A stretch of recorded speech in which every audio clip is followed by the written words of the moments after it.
What is the movement of your talk as a whole? In other words, where is it going?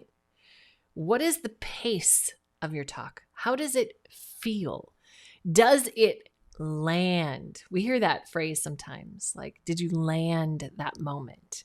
I'm going to share with you a tool that I have used with my speakers in the past to help us get to a little more self-awareness of what's happening with the movement of our talks.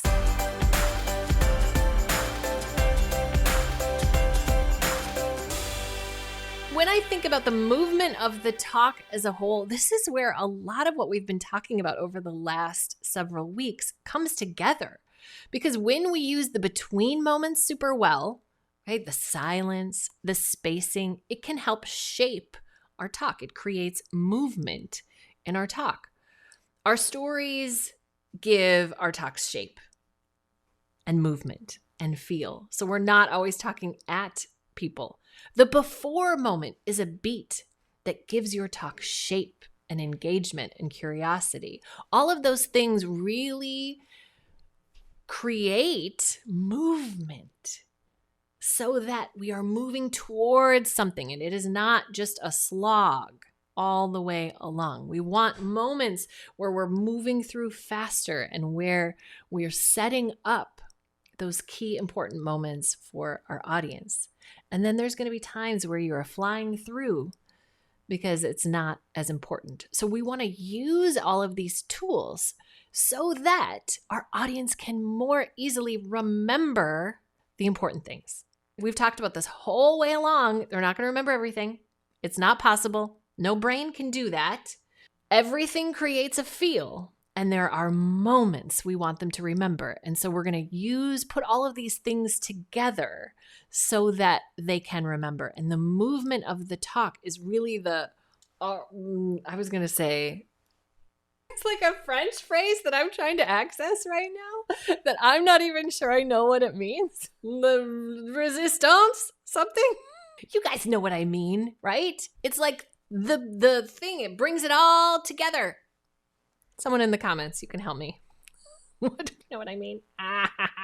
So what we are trying to avoid, of course, is stagnation. Those moments where our audience gets bored or they're less engaged or they're all of a sudden like those moments where they're pulled out of the experience and they're analyzing it. That's what we're trying to avoid when we think about the movement of the talk, is really keeping people with us and serving up those most important moments to our audience and saying, here you go. Here's a really important thing. Don't forget this. I am underlining it for you. So when you get to a moment where you're like, this isn't landing, this is not, the movement of this isn't working right now. There's something in it where even as a speaker, you're like, this feels so opaque and like there's nothing for people to hang on to and it's not clear. Here's a few things I want you to think about. Maybe you just need to cut it. Maybe it's an easy cut. You just get rid of it because ultimately it's not that necessary. It's not serving you and moving your audience to the next part of your talk. So if you don't need it, get rid of it. Maybe you need to look at how long you have been in one particular mode, right? So maybe you've been at what I call the commentary part, where you're talking at people, you're offering your commentary, you're saying, here's what I've noticed, here you're analyzing it, you're offering your expertise. If you stay in that mode too long, people start to go somewhere else in their brain, and it's time to switch up the modes and tell a story. And maybe that's what's going on. How you figure this out, then here's the tool that I want to share with you. How you figure this out is by mapping your talk. And you can take all kinds of different elements of a talk, like the pace or even like positive, negative. You can look at your pitch and figure out, am I at this one pitch for too long? What does this really look like? What does the movement of my talk actually look like? What is the shape of my talk? Well, you can map it out. It's a really, really powerful way to take something that can feel super esoteric and give it a visual shape so you can understand yourself and your tendencies and ultimately what shape you want to create, how you want your movement of your talk to look and feel for your audience. So you could look at, let's say, pacing, for example. I'm going to take a piece of paper. So let's say I wanted to look at pace. You just pull out a blank piece of paper and you're going to watch and listen for yourself. And all you're listening for is pacing. Okay, so there's kind of you're going to have like, oh, that marker's not working. You're kind of going to have a middle basic line of like, okay, that's sort of mid pace. Can you guys see that? Super helpful tool, Sally. Can't see what you're doing. Let's try that again. Okay, can you see that? Really? Another bad marker. We'll use one of these big ones. Can you see that? There we go. Okay, so you have kind of a midline.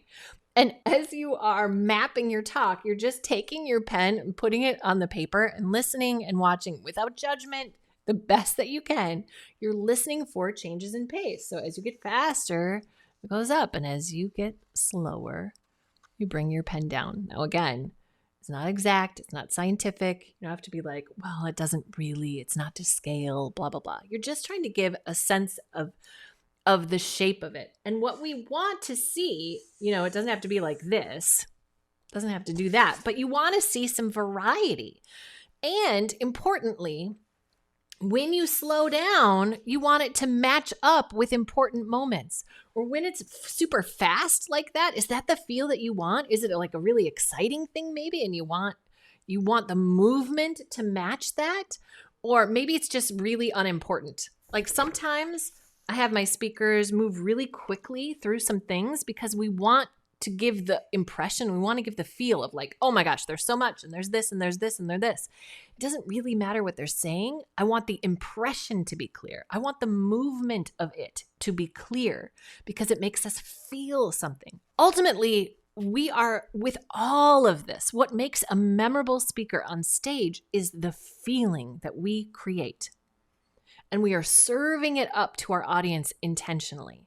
And we're trying to find that really difficult balance of being intentional without being robotic, about being thoughtful about how we use our body and how we use the movement of our talk without being choreographed, without being so polished that it no longer feels of the moment, in the moment, connected to the audience. It is the thing that we are as speakers. It's that elusive place that we are always trying to get to. Now, when you master it, when you have those moments where you're like, I felt really free, but I knew where I was going. I knew where I was moving towards. And I think thinking about the movement of your talk helps us get there.